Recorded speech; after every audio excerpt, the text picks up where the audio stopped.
Hi, my name is Shane Meyer. And I'm Wes Engelman, and you're watching the Thanksgiving edition of Puma News Monthly. Today we're going to be doing fun and exciting segments. First up, we have updates on the new turkey trot, the forecast, the book review, and, as always, the question of the month. Since the turkey trot is just days away, we're heading over to Chelsea Pirro and Mr. Lucas. Take it away, Chelsea. Hi, I'm Chelsea Pirro from Puma News, and we are here with 8th grade history teacher, Mr. Lucas. And today we are here to interview him about the turkey trot. So, what year did the turkey trot start? So the turkey trot started 32 years ago, so I think that brings us back to 1990. Has the course changed over time, and if so, how did it change? So it's changed significantly over time. When we had the new building, they completely had to change everything around. So there used to be where the soccer field is, there used to be some portables, so we had to run around those. The only thing that's remained consistent is that we just use the Jack Jackter field. That's cool. When did you start working on the turkey trot? Probably about 12 years ago. Originally it was Mrs. Carsage and myself, and then she went off to do more PBS activities, so I just took over the running the turkey trot. How did the idea of the turkey trot start? So originally, it's always been for some sort of charitable organization. Originally, it was for the Hole in the Wall gang camp, which there was a student here that had, I believe, had cancer and was a part of that camp. So that's where the charity started, and it's kind of over time we've started to choose different charities. We try to go between local charities and international charities as well. What is the charity that this year's fundraiser is for? So it's the Restavec Freedom Alliance. A former teacher of ours, Mrs. Graber, who's retired several years ago, her family was really involved in it. So we wanted to kind of keep that going. The recent event, the Empty Bowls, also donated towards that charity. So we wanted to make sure that we were kind of supporting that as well. Do you wish the turkey trot we had more things like the turkey trot or similar like activities? I do like any kind of event that brings the whole school together. So yeah, that would be great if we had more activities or events like this. Okay, thank you. You're welcome. Thank you, Chelsea and Mr. Lucas. Now, Kirsten Page had a chance to sit down with a very special guest, one of the original runners of the turkey trot.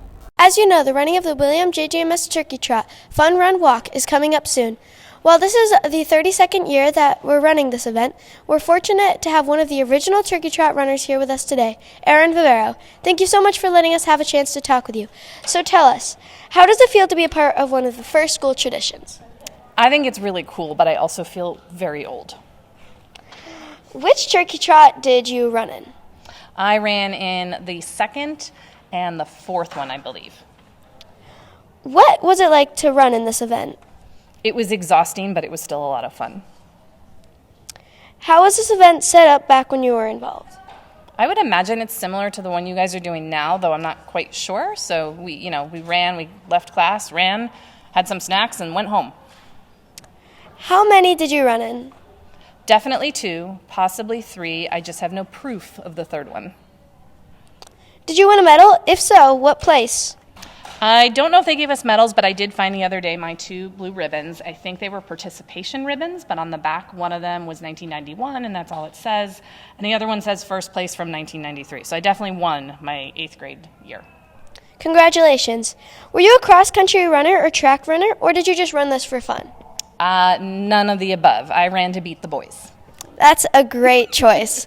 What grade were you in when you ran this? 6th grade and 8th grade. Did your friend run with you, or did you run alone? I think we intended to run together, but according to the text messages I received yesterday, none of them could remember if they did. So right now I'm going to say I ran by myself. Okay. And finally, the question we've all been waiting for. Did you get snacks or hot cocoa after the race? I'm pretty sure I did. I just don't remember what. I want to say hot cider, or at least that's what I want right now, so I'm thinking about that.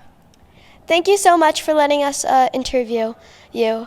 Hopefully you'll be able to listen to our Turkey Trot podcast brought to you by Mrs. Kaufman and Mrs. I on Tuesday. Back to the studio. Delilah and Carly are back with their book fair book review.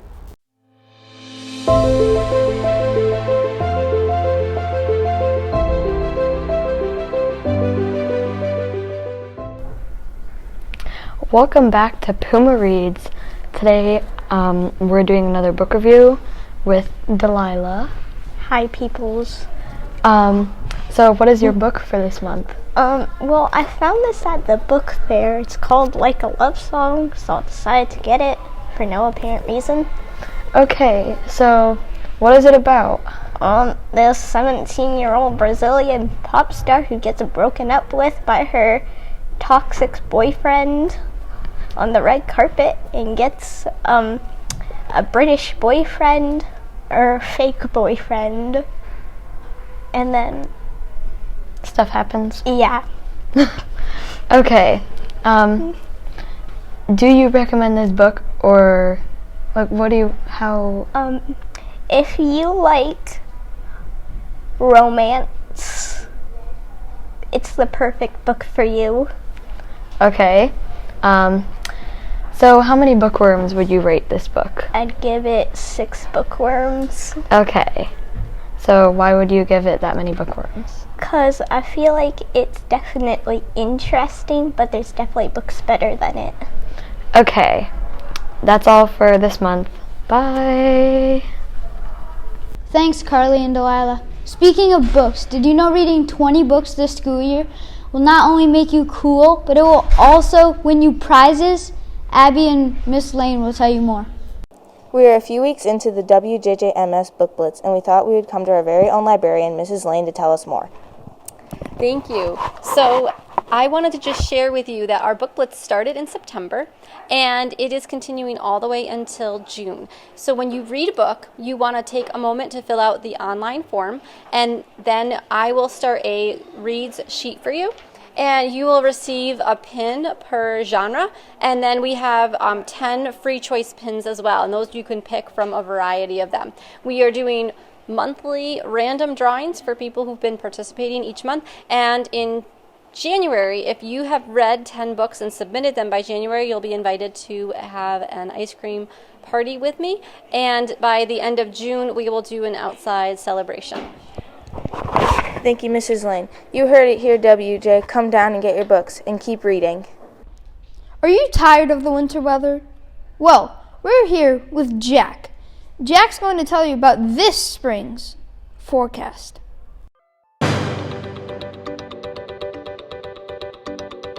Last month we gave the expected chilly forecast for winter here in Colchester. So this episode we wanted to bring you thoughts of spring. The temperatures of spring this year are expected to be colder than usual. Temperatures for April predicting to be between 41 degrees Fahrenheit and 57 degrees Fahrenheit. 3 to 8 days of rain are also expected for the months, though the average daily rainfall is typically 11. The bottom line, the sweaters or warm coats may be out a little longer this spring, but maybe you'll put some mileage on your umbrellas. Thanks for watching. Hello, my name is Riley Simmons, and today we're back with episode 2 of FEMA's Got Talent. Today we're here interviewing Allison Kennedy, who is our rooster whisperer. She tames roosters. That's quite an unusual talent. Why don't you tell us about it? So we first got our rooster from off the side of the street about like a year ago, and his name is Wicked Witter. He actually went home with us in a cat cage, because he was super nice to me, because I put a little bit of kibble in my hand and then he walked up to me and I grabbed him. So that was super easy to catch him, and then the next morning he just attacked us all. What was the origin of Wicked Witter's name?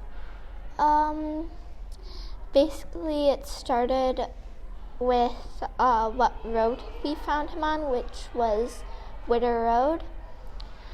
And then we added Wicked once he attacked us as a joke.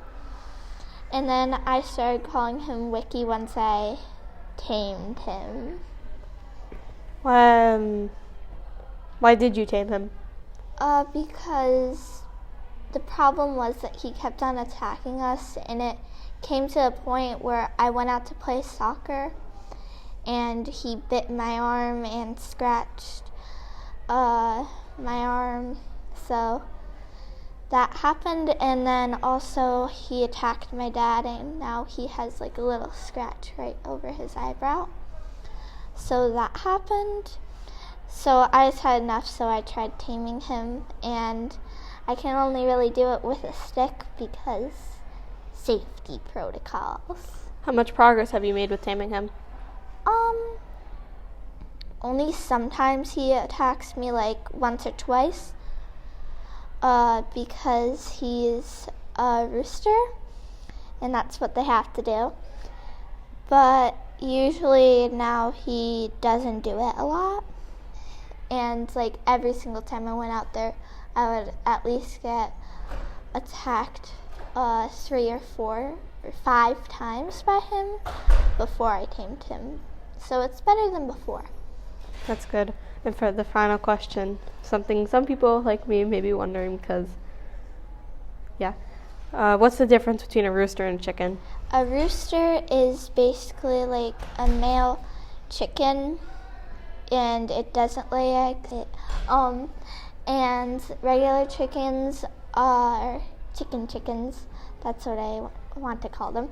Are basically female chickens, and they lay the eggs, and that is basically what happens. And also the rooster protects all the chickens, and it turns out that chickens learn a habit of attacking you from the rooster, and I learned that from experience. Thank you for joining us, Allie. Yep.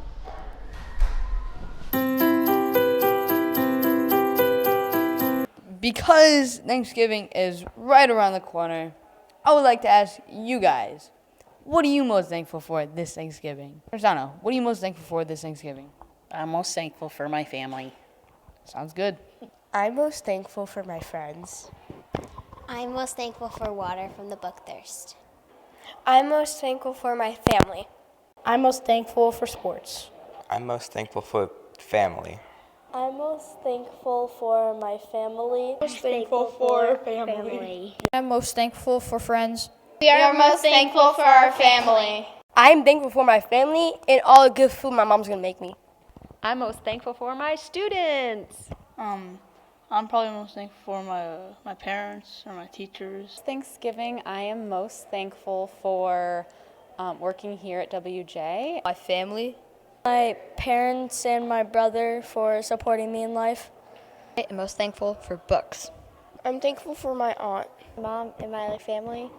And I am most thankful for all my family and friends being healthy and active, and that I have a wonderful job with lots of wonderful kids to work with to come to every day. Thankful for my family and food. This year, I'm most thankful for going down to North Carolina for Thanksgiving to see all my family.